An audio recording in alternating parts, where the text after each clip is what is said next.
Assalamualaikum warahmatullahi wabarakatuh.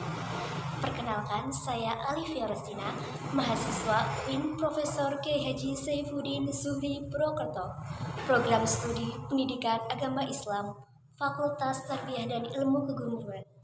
Saya dari kelas 1 PAID. Di sini saya akan pengertian ilmu kalam secara bahasa dan istilah. Dalam istilah menurut ahli dalam data bahasa Arab, kalam adalah kata atau dengan bentuk majemuk atau ketentuan perjanjian. Secara teknis, kalam adalah alasan atau kagumi nasional untuk memperkuat perkataan.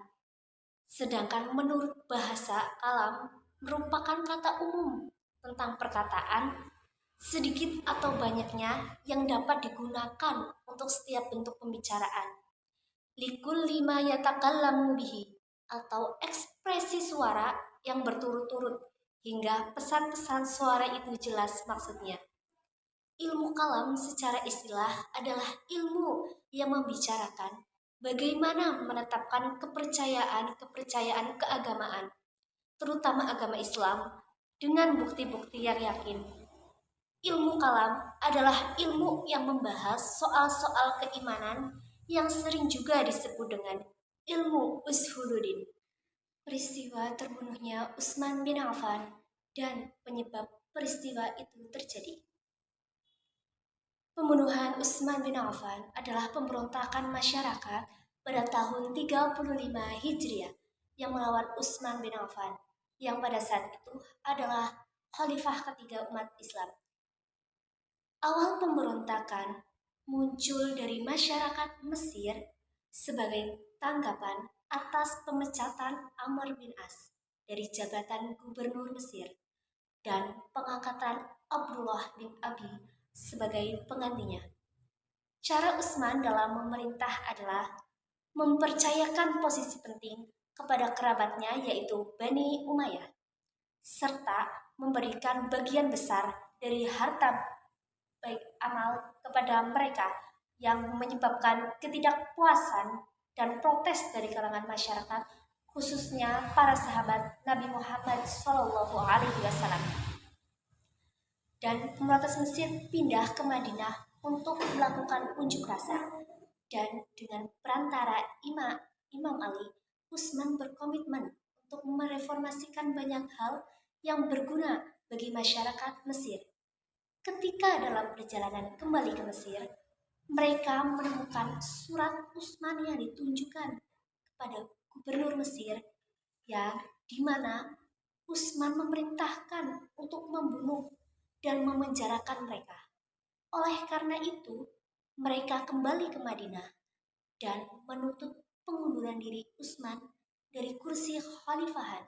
Tetapi Utsman tidak menyetujui permintaan mereka, sehingga mereka mengepung Utsman, dan selama 40 hari pengepungan ia dibunuh dan jasadnya dihalangi untuk dimakamkan di pemakaman Muslim. Peristiwa terbunuhnya Utsman bin Affan yang berujung pada penolakan Muawiyah atau kekhalifahan Ali bin Abi Thalib. Ketegangan antara Muawiyah dan Ali bin Abi Thalib menjadi terjadinya perang sifil yang berakhir dengan keputusan tahkim. Sikap Ali yang menerima tipu daya utusan dari Muawiyah dan tahkim tidak disetujui dalam keadaan terpaksa oleh sebagian tentaranya. Mereka berpendapat bahwa persoalan yang terjadi saat itu tidak dapat diputuskan melalui tahkim.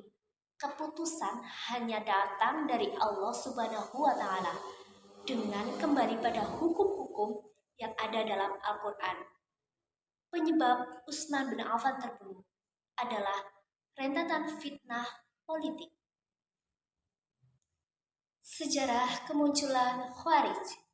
Dalam terminologi ilmu kalam, Khawarij adalah sekte atau kelompok atau aliran pengikut Ali bin Abi Thalib yang keluar meninggalkan barisan karena tidak sepakat dengan Ali yang menerima arbitrase atau tahkim dalam perang sifil pada tahun 37 Hijriah atau 648 Masehi dengan kelompok Baikot atau pemberontakan Muawiyah bin Abi Sofyan perihal persengketaan khalifah.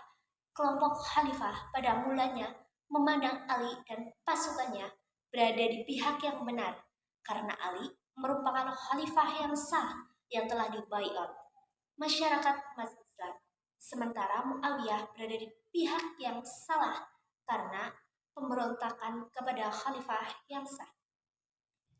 Pemahaman yang dianut oleh Qadariyah dan Jabariyah. Qadariyah adalah paham yang meyakini bahwa manusia memiliki kekuasaan penuh atas perbuatannya sendiri.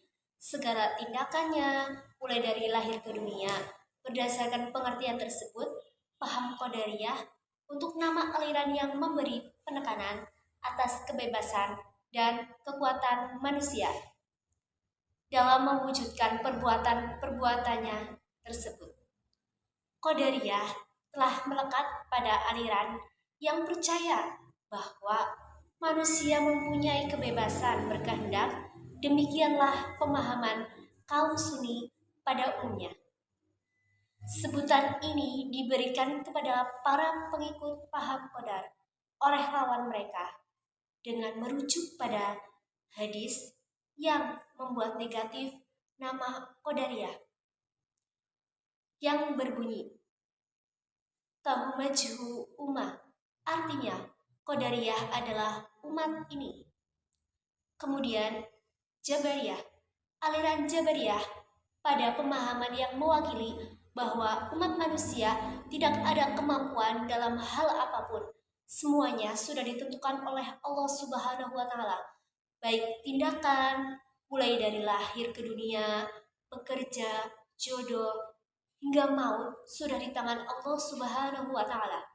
Dalam Al-Qur'an terdapat ayat-ayat yang dapat menimbulkan paham ini, yaitu surat Al-An'am ayat 11 yang artinya mereka tidak akan beriman kecuali jika Allah menghendaki, dan surat As-Saff ayat 97 yang artinya padalah Allah yang menciptakan kamu dan apa yang kamu perbuat itu. Munculnya aliran Mu'tazilah di kota Basrah, Irak pada abad kedua Hijriah tahun 105 sampai 110 Hijriah, tepatnya pada masa pemerintahan Khalifah Abdul Malik bin Marwan dan Khalifah Hisham bin Abdul Malik. Pelopornya adalah seorang penduduk Basrah, mantan murid Al-Hasan Al-Basri yang bernama Wasil bin Ad Al-Mahsumi Al-Ghazali yang lahir pada 700 Masehi di Madinah. Munculnya aliran ini adalah karena Wasil bin Ad berpendapat bahwa Muslim berdosa besar, bukan mukmin dan bukan kafir, yang berarti ia fasik. Imam Al-Hasan berpendapat mukmin berdosa besar masih berstatus mukmin. Awal munculnya paham ini dikarenakan perselisihan tersebut antara murid dan guru, dan akhirnya golongan Mu'tazilah dinisbahkan kepadanya sehingga kelompok tersebut semakin berkembang dengan sekian banyak sektenya. Kemudian para petinggi mereka mendalami buku-buku filsafat yang banyak tersebar di masa Khalifah Al-Makdum. Maka sejak saat itulah mereka benar-benar diwarnai dengan ahli kalam yang berorientasi pada akal dan mencampakkan dari Al-Quran dan As-Sunnah. Secara harfiah, kata Mu'tazilah berasal dari takzilah yang berarti juga menjauh atau menjauhkan diri, berpisah atau memisahkan diri. Secara etimologi bermakna orang yang memisahkan diri, atau sebutan ini mempunyai suatu kronologi yang tidak bisa dipisahkan dengan sosok Al-Hasan Al-Basri, salah seorang imam kalangan tabi'in.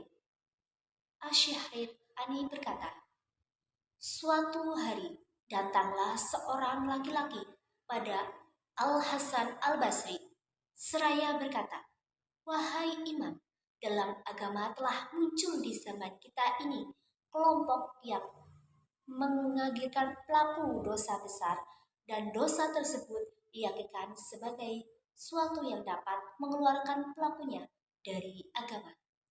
Mereka adalah kaum Khawarij. Sekian dari saya, mohon maaf bila ada kesalahan. Wassalamualaikum warahmatullahi wabarakatuh.